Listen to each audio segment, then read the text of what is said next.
Ichki reysga kech qoldik, lekin yaxshamki 4 soatdan keyin yana bitta reysda joy bor ekan. Dunyodagi aholi eng zich yashaydigan orol Migingoga sayohat.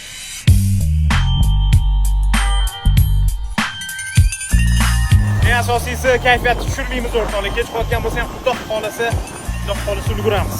Shaxsga tayyormisiz? Tayyorman. Ketdi aka. Bunaqa samolyotga ketamiz.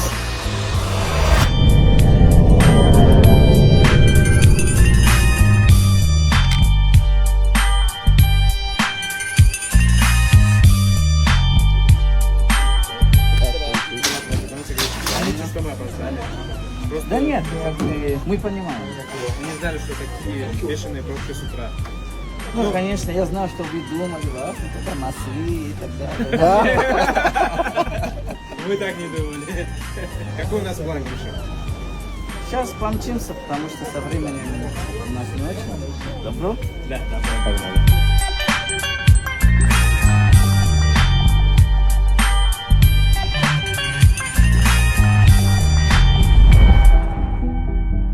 Lekin boshqa reys bilan 4 soat kechikib kelganimiz bizani ancha qiynaydiganga o'xshaydi, chunki biz asfaltsiz yo'llardan kun yorug' paytida o'tib olmoqchi edik, lekin endi kechga qolib ketadiganga o'xshaymiz. Uni ustiga yomg'ir yog'ib bordi.